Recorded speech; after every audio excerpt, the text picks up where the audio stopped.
Hello everyone, welcome to today's video. Today I'll be reviewing my first and second round games from the 9th Cincinnati Open Go Tournament. Now, why I'm reviewing both my first and second round games, we'll get into later. So now let's just focus on the first round game. Now, to talk about the tournament a little bit, this tournament does have quite a bit of a history actually, because one, this is the first or either first or second year where it's been rebranded. I think the first year though.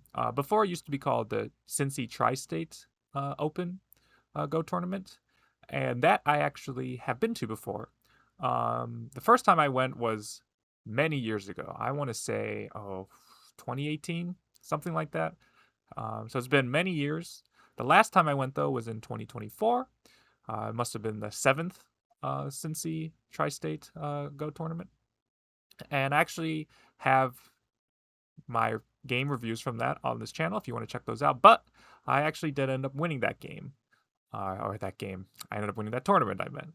And now for the 8th one, which would have been last year, 2025, my dad and I, we planned on going, which we go to tournaments together, and we signed up and everything. And then like a week before the tournament, the TD, who I know very well, Frank Luo, messaged us directly and said, hey, I appreciate you guys signing up, but if you guys came, you two would basically be the only two Don players there, because my dad is a very strong player as well.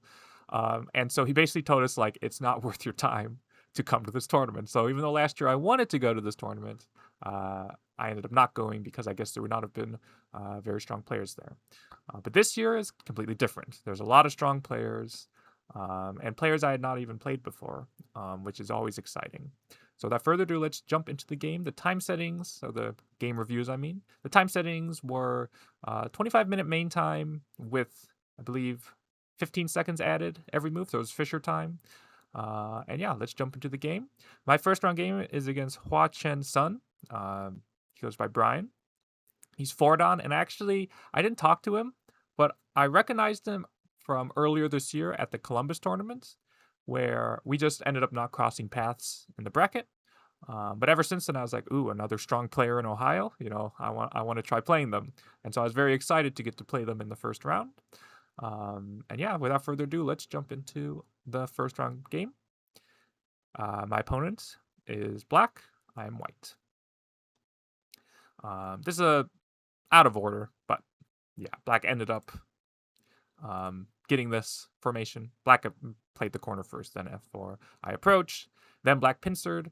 And if you're seeing specifically my tournament game reviews, but a lot of my reviews, you'll know that if I ever get pincered, I try to avoid this push and cut variation as much as possible, because it's one of those things where I know some of the variations, but like a lot of the other very long Josekis, Avalanche, Taisha, Flying Knife.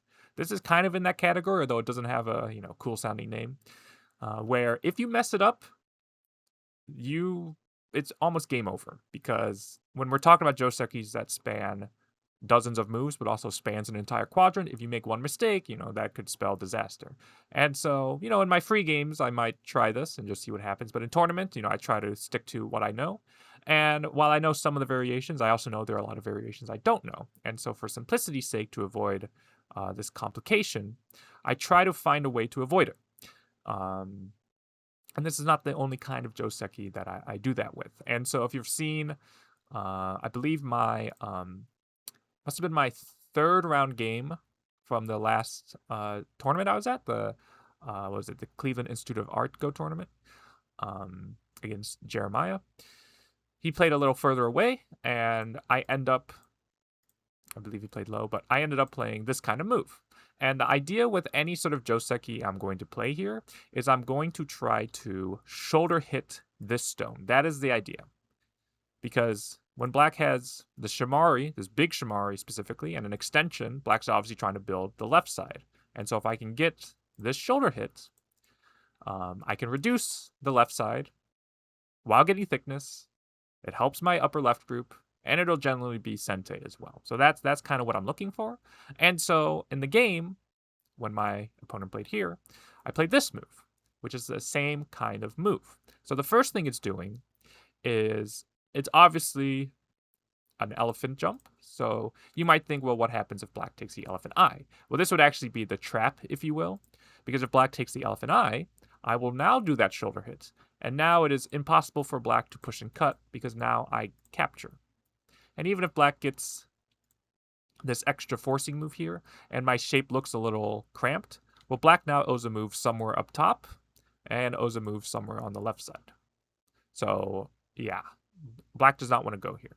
So usually black will play a move, either this diagonal or f16, which is threatening to play the elephant eye now. But if black does play, it doesn't matter which move, but if black does play a move out here, I'm going to get the shoulder hit I want. So yes, and this, I believe, this happened in one of my games. It must be 2025. What would have been the Midwest Open, I think, against Eric Yoder. This is actually the Joseki that we end up playing, although the colors were reversed, I believe. But yeah, this move is looking to shoulder hit. And if black does back off, then, well, then I'm still going to get the shoulder. Now I'm going to get the shoulder hit that I wanted to begin with. So that's the idea with this move. Now what black does is to play here. And one, I had not seen this move before, but I knew from what I wanted that I just had to play the shoulder hit here. Because usually when you kick, you're going to threaten to Hane one way or the other. If black Hane's this way, well, obviously this stone can get captured or the corner. So black's not going to do that one. If black Hane's here, though, I'm just going to block. And even if black can capture this one stone, first off, black owes another move because I can still play a d16 here, threaten to capture a d15 or cut off d17. So even if black makes a Ponuki here, I'm actually okay with that. And this is actually what I thought would happen in the game. Because even though black gets Ponuki in a very strong shape, I'm getting, obviously, huge thickness towards the top side. So I thought this would be okay for me. And I guess black thought though, too, because black actually blocks here. So okay, since you blocked there, now I will Hane, Atari, and extend, and black jumped. And remember, what was white's goal? With this move at e13, I'm going to get the shoulder hit. So I ended up not only getting the diagonal spot here, I prevented black from connecting under, and I got the shoulder hit. So I was feeling pretty good about this result. Black clamps, connect, black jumps, and I just pushed. Again, I was deliberating, like maybe I could play a move like this, where if black splits, maybe it affects, one move over, maybe it affects if I attach here. But again, when any of these Josekis, my whole plan is always just give them the left side. So I just pushed, black extends, I push again, black Hanes, and I cut. And just asking. I'm not going to try to save the stone, just asking. So black Atari's down. And again, I had the opportunity to actually play here and cut and capture, but it didn't actually feel that great. So I just descended down. Black goes here, and then this. And this was actually almost a theme for me at this tournament. So there's a lot of, I'll say, edge cases in Go that, depending on how you look at things or the context, you can maybe make a case for. So for example, are your stones heavy or are they thick? Are your stones light or are they weak? Etc., right? And so I was having a hard time this whole tournament deciding between whether the moves I was playing was Ajikeshi or preserving the Aji, right? So, for example, on this left side here, I know I can obviously play e8, right? And e8 would be a forcing move that pushes black down, but I also know it loses a lot of Aji in the corner. For example, I could play a move like this, right? And if black, let's say, extends, then I can actually get the Satari, and we can see, even if I get the Satari anyways, this exchange is good for me, because black's shape is pretty bad. Maybe later I can attach here, which if black plays in the corner, well, now I can Atari, and capture, right? So this kind of thing. There's a lot of Aji here, and all that Aji pretty much goes away once I Atari here. So in my head, I'm like, okay, I don't want to touch this stone here. I don't want to do this Atari because it's Ajikeshi. But as it turns out, I really did need to do that Atari. Because one, there is not that much Aji in the corner, and if there is, I should do it immediately. And the reason why is when I go here in the game, black just stands up. The reason why this is so valuable is, one, obviously black has expanded the left side, right? Black's now on the 5th line, whereas if I can do this, black's just stuck on the 4th line. But also, it weakens, like I have knight's moves connections here. And so my wall here that kind of looks like thickness, again, once black gets stronger here, because one thing I always say, the strength of stones is relative to nearby enemy stones. So once black gets stronger here and adds extra stones in the area, then I get weaker. And we'll actually see this come into play in the game. So I should just Atari here, and then even just play my move. And it just, white shape is just that much better. Now, black made a slight mistake here, I think. Black should just connect. Yeah, black should just connect because, one, even though taking away the liberty here means I can't capture the stone, filling in this liberty on these 3 stones means if I do play that same way, I have a lot of problems on this side. And with this move being Sente and this move being Sente whenever, black's 100% alive on the left side. So if black just pushes and cuts here, black has very little to worry about on the left side here. And I'm not even alive yet on the left side. So, or the lower left, I should say. So I think black should take away a liberty here. Yeah, because we'll even see this leaving this Aji here left, or this 1 space jump here left Aji for white to use later. But okay, I went here, black stands up. So I just jump though, so okay, if you're going to ignore, I'm just going to jump up. Black invades 3-3, okay, we get this Joseki, and then I take the last corner. And then black attaches here.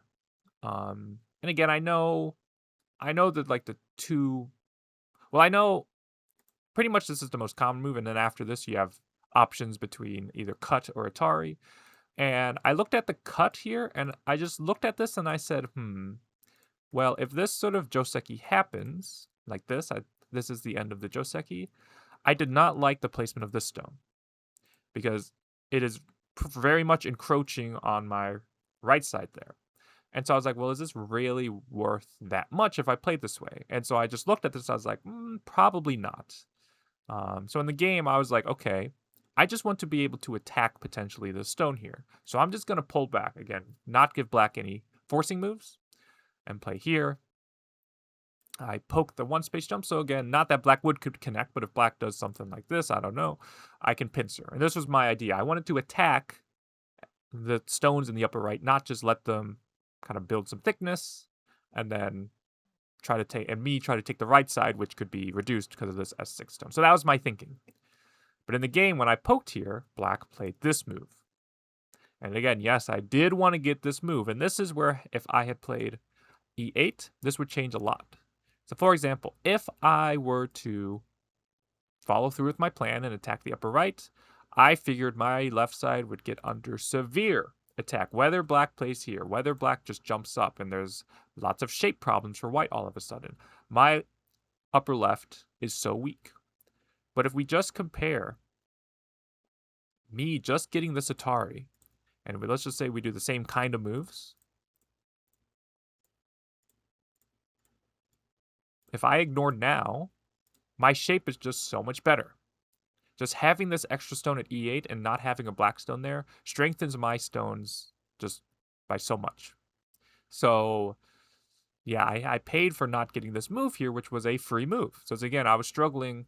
Pretty much the whole tournament were my moves Aji Keshi, or did I have to take them while the iron was hot, if you will? So yeah. So when black went there, I was like, okay, I got to just fix. But then black covers. And again, F10 didn't really make me many points. I just had to play a defensive move towards the left side. But at least I played a defensive move here. Upper right is solid, so I can still split the right side. Black connects. I thought this was a little Aji Keshi because it's not like black really wants to save this stone. And by making this exchange here, like if black can play out here maybe and get a stone around S or R12, it would threaten moves around S15 like this. And yeah. And technically, yes, there are still moves at S15, but I could have technically played here to prevent all that if I really wanted to. So I felt this was a little Aji Keshi for black. But Yeah, because if you're going to jump here, then the whole point is treating Q16 lightly. So, yeah, I would just jump out like this. Okay, black jumps out there, sure. And then I hane, and then double hane. Black cuts, black extends, and then I jump. So it's kind of pushing black towards my stones to kind of... It's a little bit backwards idea, like why would you be pushing black towards your weak stones? But it's because I'm trying to threaten to connect. Well, now black needs to, find a good way to keep me separated. So black Ataris, I'm obviously not going to save, even though I could, because I care about the 2 stones. And if you were to attack these 5 black stones, if you were just to think about shape, what jumps out at you as a potential shape point? And again, if you've seen my videos before, then this shape should not be something new. At least I hope not. I play here, because hopefully this shape here looks familiar. Normally, again, you see it on the 3rd and 4th line, but in this case, it still threatens the same kind of moves. And even if the move directly doesn't work immediately, which it doesn't, it's still a nice shape point to get because it means there is potential here. And just to show you that, let's say black does something else. If I do play this immediately, oops, and like do this kind of squeeze, if black connects, yes, that would be, wonderful for me. Not that one, this one. But black can wedge here. And it looks like it's going to be some sort of crazy double ko. But it's actually just in a double Atari. And even though black's in Atari themselves, like white's in more immediate danger. So white would actually lose something here. But that means moves around here would work. Or, yeah, it's just a nice shape to get, I felt. But yeah, black actually does take here. And I thought this was one of black's biggest mistakes in the game. Because I am weak in the upper side. So let's say black plays a move like this or something like this, right? Let's say Q12. It's not like, or at least I wasn't going to try to save these stones because it just immediately hurts my top side. And while I do get some points in the center here, this is center territory exchanged for side territory. And so black has just gained more points than white gained here. And I asked my opponent about it, and he said this is what he was worried about. But just looking at it, you can see black gets more than white does. So it's not like I could ever play here. And if black did want to play there, I think black could maybe try to find a more efficient way of playing, maybe even like this move. Right? It's netting this stone now. So, yeah, I felt that was a little too slow. I would just play here. Because basically what happens is I played 1 move against the upper right, 2 moves against the upper right, and then I got 3 pretty much unanswered moves towards the upper right. And now black's upper right is weaker than my top. So black does go here, but I can now take the mouth shape here. I'll take the mouth shape here. And black, yeah, it's kind of interesting, this shape, because a lot of cases this kind of move works, but black is actually too weak to even play a move like that. So you can't cut now. If you try to hane, I can cut, or even just capture if I wanted. So yeah, black has to play this one, but I can still poke. And let me ask you, would you connect this if you were black? Not saying black did or not, but would you connect here if you were black? Because it is a tough question. Because obviously staying connected and your center is not fully alive yet is great. But also connecting is gote and doesn't get you any points. So in the game, black went elsewhere. But when I looked at it, I was like, oh, really? Okay, I'm going to cut you. Because now black has not only one weak group of here, but also a weak group on the right side. Plus, now, as we'll see in a few moves, I get this descent in sente. Now, it's not fully sente always, but it is a nice move to get, especially when you consider black haning and connecting prevents that weakness, but also prepares clamp aji here. So my base is just non-existent now, whereas being able to get this descent means my base is pretty secure. But yes, black jumps here, I jump here, black hanes, play there, yes. Black can maybe think about this move, but I was just going to bump, and black actually cannot cut here or do anything. There's a net there. So, yeah, black just answers anyways. The push there might not actually be super great, especially when me getting the bump here threatens double hanes and weaknesses in the black shape. So that's why black just hanes. But then black attaches, and I descend. Again, black could ignore, but black does answer. And then, Because again, now I'm still thinking, oh, I'm stronger. Because now I have a base. Black's pretty weak on the right side, upper right. So I lean here once. And now if you were to attack this black group, what looks like a nice spot to get if you were white? What looks like a nice spot to get if you were white? Because in the game, I took R11, which might look strange because you might be thinking, well, aren't you offering to get separated? And I am. But if I play, let's say, a normal move like the slide, well, black can just kind of easily answer and just connect back to the lower right. And I do get some points here, but this is me basically saying, okay, black, if you're brave enough, you can cut me off. So for example, if black Hane is like this, and the key is, and I say this in my videos a lot too, it is okay to have one weak group on the board that you're handling. But once you get more than one, then that's when things start to get a little dicey. So I just made another weak group on this board. But the question is, do I have any other weak groups elsewhere? And nope, the upper right's pretty strong still. The top side, again, I secured as well. So black is the one, or I have a weak group, but black also has a weak group. So it's one weak group to one weak group, right? It's an eye for an eye, if you will. So yeah, and I might even, again, order matters. But like I could fight this Ko as well, because I do have Ko threats on the left side. But yeah, basically, it is a big commitment for black to do this. So black just covers here, which makes sense, Atari, and then go. Black fixes here. Again, this is black fixing any sort of problems with this shape. So yeah, so black went there. I peep. Point of this peep, when black Hanes, I can bump here. This felt like a nice shape to get. It took away all of black's eyes, whereas black could have played here. If I just cover, black makes very good shape, so I can at least descend. But later, that means I potentially have lost a few points here if black can push and then get rid of my eye on the right side. So it's still a nice move to get if black can bump here. But black Hane, so I poke here, black goes there, and then I Hane, and black cuts, and this is when because so far, because obviously we don't have AIs while we're playing, but so far I was feeling okay about this game. Now, it turned out black was slightly ahead throughout most of the game, if I remember correctly. But this is when things start to turn for the better for white, and I even felt that in the game, because black cuts here.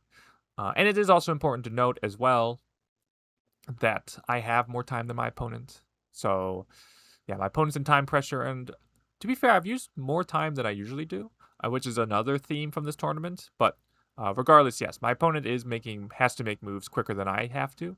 And so this cut here is just not going to be good for black, because I don't need to save M11. I can just Atari the other way.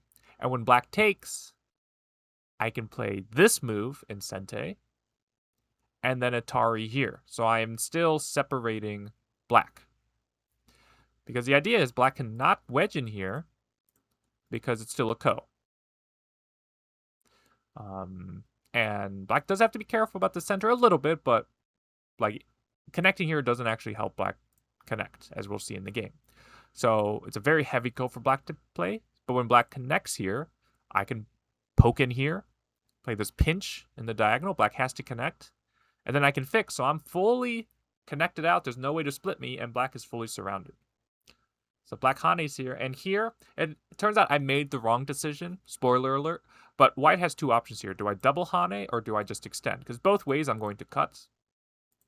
So it just depends on which way is the better way to cut. The reason why I didn't do the double Hane is because after this exchange, obviously it's not a ladder, and black doesn't want to, even if black separates the lower right, the top right would die, so black can't do it that way. But let's even say something like this happens. I did not like how black had throw-ins here and like throw-ins, and then there's like this kind of Ko-ish shape appearing, like right here. So yeah, I didn't like that shape, whereas in the game, when we get this shape, even though black technically makes better shape, my shape is also better. And then this is where I failed to read. I thought there was worse Aji in the corner than there actually was, and we'll see that in a second. So I went there. Out, and then black pokes there. Okay, I'll answer. And then black jumps here. So, okay. So what is the aji in the corner? So in my mind, I was like, well, I tell my students this, and tell all my YouTube viewers this. Look for shape, right? So I see black has the knight's move. I have the dog face spot, so I can jump across here. And I can, and this is what I read. So in the game, I jump across. And it's so weird because so black, I'll show you what happens in the game. Black Ataris, and then black covers, I Atari, or cut, which is Atari, and then I can Hane. And then black captures, I can descend. Descent is important because if I Atari, yes, black takes, but I have cuts. I can just play S2, and this still threatens to kill the corner. If black does something else, I can still kill the corner. So black has to answer anyways, but I don't have to fix. So this is the end result that happens, and this is pretty good for white. This is pretty good for white. So what should black have done? Black could have just went here.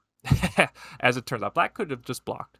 Because if we do the same thing, something like this, right? Okay, nothing's happening. But notice, when black plays S7, because black hasn't played S8, S7 still threatens to capture these two stones here. And this is what both of us missed.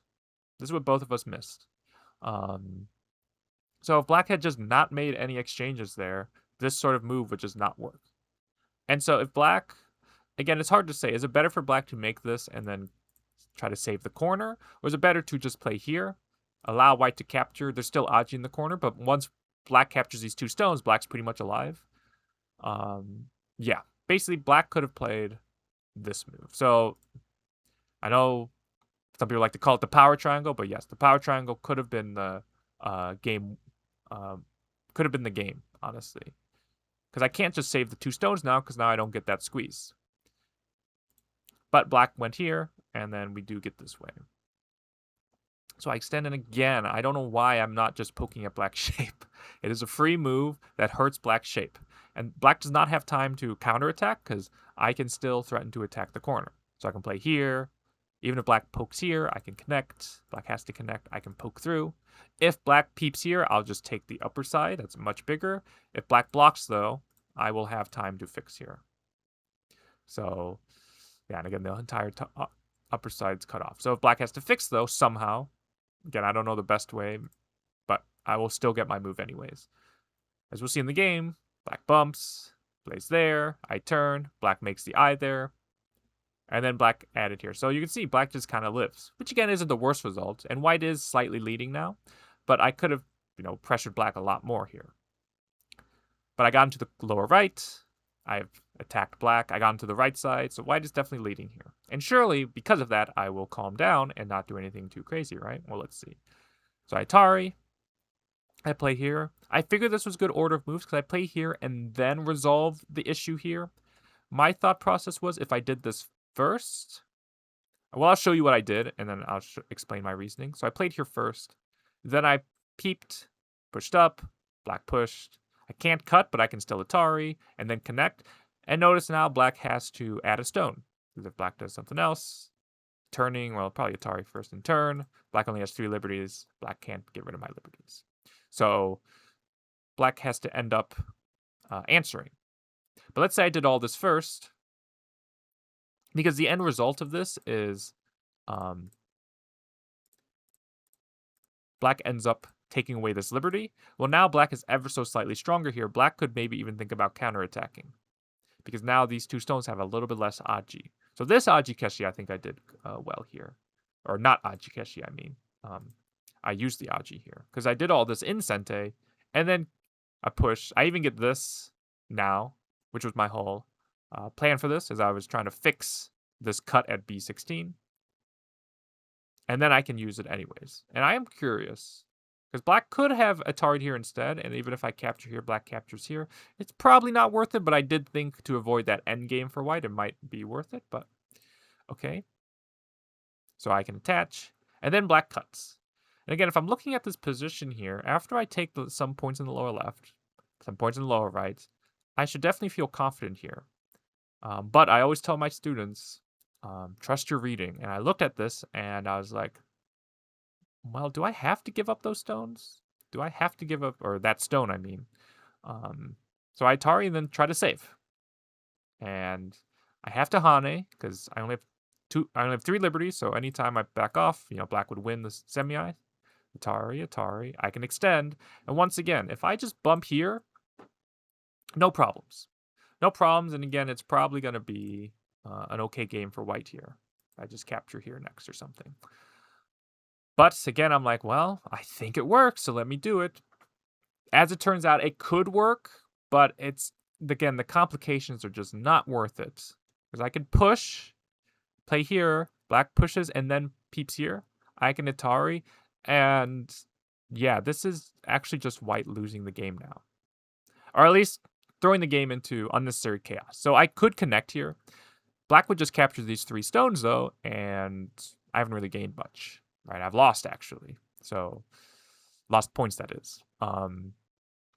Yes. So, in the game, I'm like, well, okay, I got to cut then. Got to make my moves make sense. But basically, when black cuts here, something is going to work for black. Yeah, something is going to work for black. Because now I need my upper left to live. And this cut also threatens to capture these 4 stones. So it's not like I can solve all my problems at once. So I go here. So as it turns out, there's a very brilliant move here for black to play. That will allow black to either save the center stones here or capture the upper left. Because if black just takes here, I can just live. And these stones are still dead, and it's not... And white's gained here, I guess, because white's obviously captured this big clump here. So how can black threaten / save both? Is black can... And credit to Brian, he showed this move. And again, he was very low on time. And I bet if he had even just 30 more seconds, he probably could have found it. He may have even found it in the game, but just didn't have time to calculate it. But black can throw in here. Black can throw him here. And this move is crazy. It could almost be a Tetsuji highlight video, to be honest. So what is this move doing? What is this move doing? So immediately, if I try to live... Black and Atari this way, and because of this extra liberty, and this extra liberty here, the fact black has an eye there is so important. Because I'm going to die first. Or even you can just capture this way. Okay, so then I have to prevent that somehow. So what if I connect here? If you connect there, then black is going to just kill you now. Well, what's the order here? Black is going to Atari like this, I think. Well, I guess it's... What's the order here? There was some order here. White goes there, and black pokes here, maybe? Well, white can still live. There's... At some moment, black could play there. It must be here. Yeah, maybe if I just go here... It's funny, I looked at this move a lot. Like, I saw, what if white goes here? What if white goes here? And nothing was working. This will gain black a little bit at least, because black can poke here and, yeah, threaten to take a little bit more. Again, though, wouldn't be enough if white just captures this fist here. It looks like a fist at least, but yeah, I swear there was something white that's like this move kind of solved all black's problem. If black takes away the eye now, though, white can take, I guess. Oh, no, yeah, this is it. Yeah. This is it, yes. So this is actually enough for now white cannot capture black stones or save these 4 stones. Yes, okay. Whew, I found it, okay. Because now, if white takes, black can still throw in or push, Atari, and capture. If I play this one, though, Atari, capture. So there's no way for me to now fix the problem here. There's always going to be this Atari, connect and die. Yes, that's it. Yes. Okay. Yes, black can just leave it here and kill. And so I would just lose the entire upper left. So, yeah. And again, it's one of those things, okay, maybe my opponent didn't see it because, he's has less than a minute left, but I have like 15 minutes. And like, as I always tell my students, that games aren't lost in the opening. So, I wasn't playing super slow in the opening, but games are lost in fighting, and this is the fighting, so I should definitely use my time a lot better. Yeah, so nothing is gonna work here. And if I connect here, though, black can throw in here, and yes, I gotta answer somehow. And there's an order here that matters, but basically, even if I take away an I here first, black has more liberties than me. Because there's going to be a connect and die. And again, by 1 liberty, black can capture this. And even if this was, even if I do take away that liberty and I can't Atari, like, I can never play the other Atari, and it's just, basically, nothing works here for white. So I just needed to not go crazy here. I just needed to bump here. But regardless, what ends up happening is black cuts. Black doesn't find the Tetsuji. I just make my eye. And black tries to kill first. But in doing so, I can connect now. And yeah, I guess even here. Well, now, actually, no. Now it doesn't work. Because by 1 liberty, if black tries the same move, and let's say white just does answer normally, yes, it would work here. But because now I've taken away an extra liberty, I could now throw in instead of just taking here and be able to squeeze here. But the end of the game is black cuts here, and I throw in, and black resigned. So, oh, what a crazy game, though. Lots of twists and turns. And again, it was kind of a theme of this tournament. And again, you can't play 100% in all your games or in all your tournaments. And this was definitely one of those tournaments for me, but there was just moments where I was just, to put it in an expressive way, I was just like face palming a lot. Like, how did I miss this? How did I not read this? Oh my goodness. Like, yeah, just a lot of blatant mistakes. And what's crazy is, in general also, and I'll talk about it in the final round game, like, I was using more time than usual as well, than in my other tournaments as well, or compared to my other tournaments. So, yeah. But this was just one game, and again, I guess I was confident after this game to maybe turn things around. And yeah, very fun game. Now, as I said, I will be going into the second round game right now. So yeah, let me pull that up, and we'll talk about it. I am back with the second round game, and yeah, so the reason why I'm doing the second round game is it is not a long game, to just, I guess, not keep things in suspense. And so instead of just having like a 5 to 10 minute video, I'll just add this onto the first round game.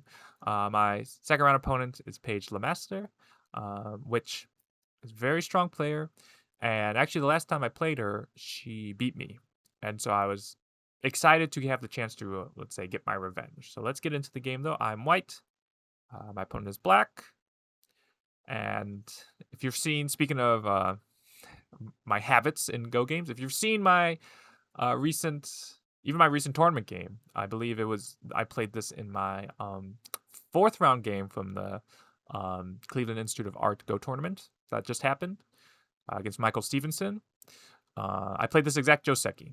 And while I did say, like, you want to be able to approach either side afterwards, or at least that's when I like to play it, because I had Q4, I didn't really matter that I couldn't approach the upper left naturally. I was just like, okay, I'm just glad that I can, I have a nice stone here at Q4. But black plays here, and I'm just, okay, let me fix my shape. Again, it doesn't fully fix my shape, but I do need to add some sort of move to start fixing it. And then black plays Jamari, that makes sense.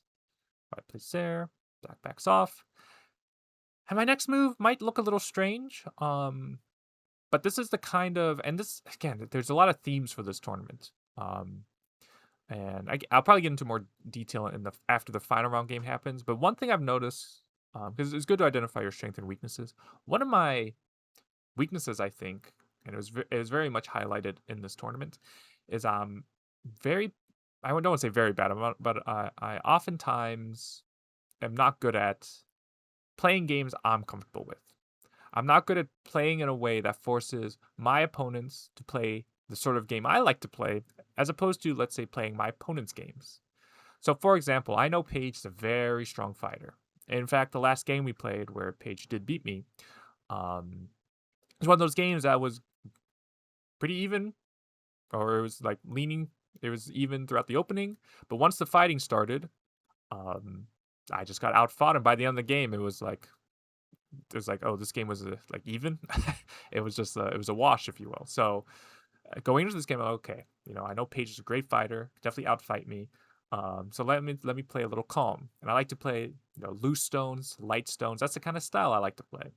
But we'll see that quickly changes. But getting back to this move here is I play K13. And again, this is the kind of moves I like to play. I like to think about shapes. I like to play light shapes. This is the kind of move that even if an AI doesn't score very high, this is the kind of move I like to play. With the basic idea being, one, I am threatening to surround this stone somehow. Maybe at J16, maybe I can attach here, try to get some extra forcing moves first. But basically, I'm threatening to surround this stone up top. But I'm also ever so slightly fixing my weaknesses here. Because, as always, what happens if my opponent takes that spot, right? That's something you always got to ask yourself.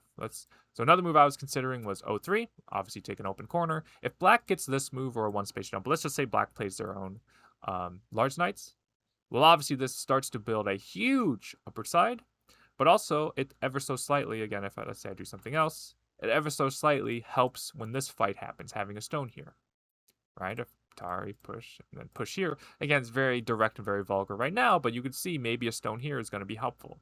Or maybe even what if black just surrounds the, or invades the right side, and yeah, again, the stone can be helpful. So not only was I helping this cut here, or at least indirectly helping it, threatening to invade the top, but also building a big right side. So I felt it was a very nice global move. In the game, though, black just kicks and pincers. I counter pincer, and black plays here. And I thought this move was a little strange, but it ends up, once I saw it a little bit more, it was okay. The natural move for me is to play H3, because if white has to jump out anyways, I can do this Hane and connect as black, and H3 is in the perfect spot to destroy white's shape. Whereas in my head, again, if we do that same sort of thing, like, oh, you have given white good shape, but as it actually turns out, this is still bad shape for white, because this move still threatens to connect under, right, with this Atari and connect. And there's not a good way to prevent it, because even this move starts to, still threatens J1. And even if I can play a move to prevent that, like, my shape gets very ugly. So, yeah, it still ends up being a good spot. But okay, and this is where I was, because just where Paige and I, our styles might differ, where we have similarities is we both like to play fast. And so this is a game I definitely played way too fast, because I was playing a little too instinctual. And so it's like one of those things where I see this knight's move, right? And I know, okay, if you have the ladder, you can attach here and peep. And so I checked, okay, do I have the ladder? Okay, yeah, I have the ladder. My L13 stone is the ladder breaker. So I can play this way. And that was pretty much all I saw. I didn't really read or think about too much else. I was just, let's say, playing principled or by the book. Like, I know I'm supposed to do this, so of course, let me do it. But I wasn't really reading anything out. So while I was maybe playing by the book, as I said, I was playing very lazy. So black does this Hane connect. And again, I was like, well, I could cut, but let me just cover. And because I can make good shape, again, in my head, I'm like, okay, black's going to do something here, and I'm going to be able to capture here.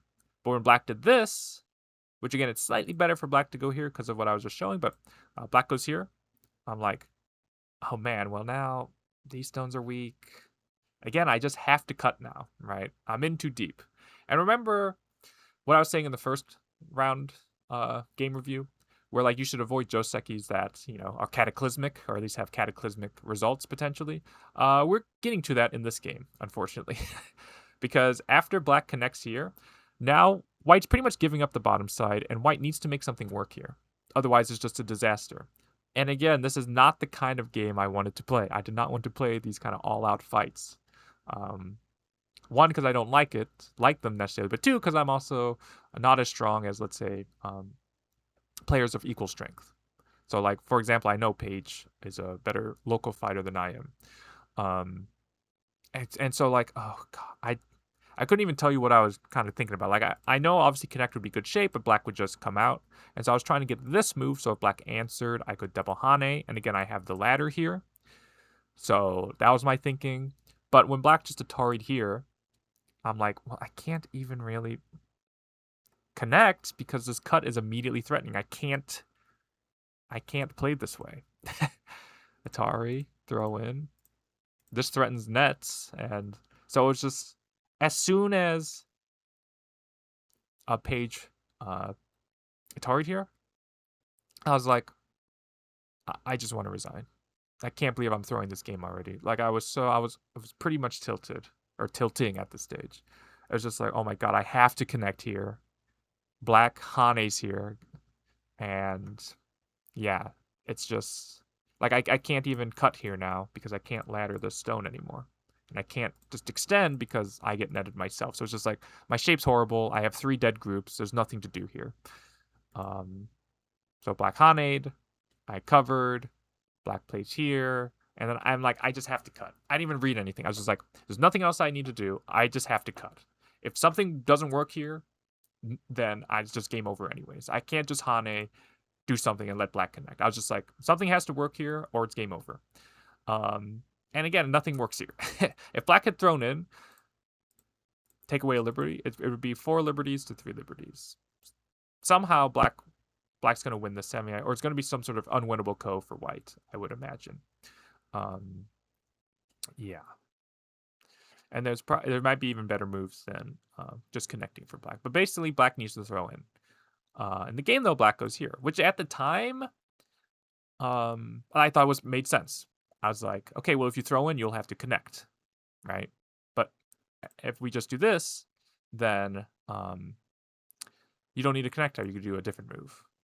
Well, sorry, in the game, Black turned first, which again, just look at my shape, and I was just like, Black's in the huge upper left. Like, yeah, this game was very mentally taxing. But then this happened, and I was reading. I was like, oh my god, I can't even Hane, because if Black Hane is an Atari, then I just get captured first once again. And I'm reading. I'm like, well, wait a second. I actually don't need to answer this. I can just extend. I can just extend here. And if this is working, again, Black can't surround my left side, then I have actually captured the lower left, which is quite big, actually. So Black covers, and again, I'm reading this. I'm like, oh man, what's the best way to do this? Because basically, if I take away liberty, it would again be some sort of ko, I think. Would it be some sort of ko? I think so, yes. It'd be some sort of ko. And yeah, I don't think ko is going to be good for White. It's better than obviously all of White's stones dying, but Black can definitely gain something if Black wins this ko. Yes. And if I go down like this, oops, or if I play this kind of ice making move, I didn't want to be Black to be able to like make this exchange. Now I think Black could have actually played here, and this would actually excite things again. Again, I can play this move and then connect, and Black would. It's just so complicated, and these kind of positions are just. I don't even want to think about them. They give me they stress me out. So yeah, it's just so complicated. But basically, I was able to find G1. I was able to calm down a little bit and be like, okay, what actually works here? So if Black can go here though, because right now it looks like it's 4 liberties, but because of this stone at J2, White actually has an extra liberty. Because notice, Black cannot play at H2. So again, miraculous, I should say. If Black goes here though and I have to Hane, again, it creates a lot of complications now. But thankfully, I can wedge inside here. Now, if Black goes this way, I can just squeeze like this, and it'll be captured. But what if Black Atari's this way, though? Because if I connect, then I just get captured. And I don't have time to play this move, right? Because if Black answers... Well, even if Black answers, like, it still doesn't help. But is there something that works here for White, though? Yes, it's kind of a weird shape, but White can throw in here. And whichever way Black connects or takes... gets captured. So, yeah.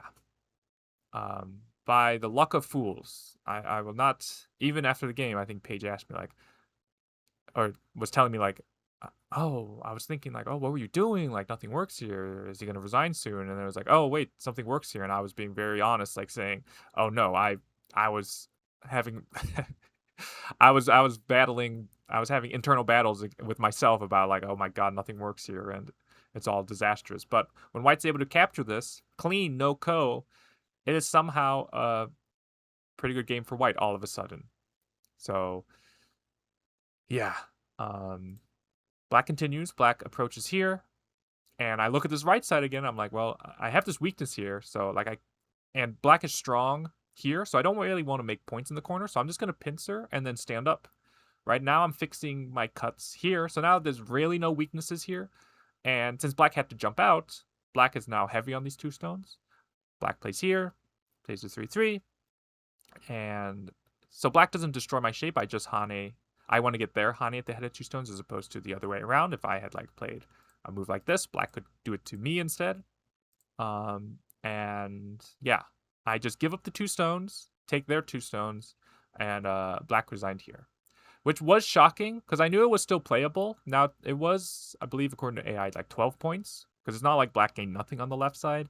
But I've also been in black shoes where I was in black shoes in this game where something just goes badly, and while you may on paper be able to continue, if it's not fun anymore, and especially when we have 2 more rounds to play as well, and you might not want to, waste precious energy on a game that's not fun and hard to come back on, I can understand.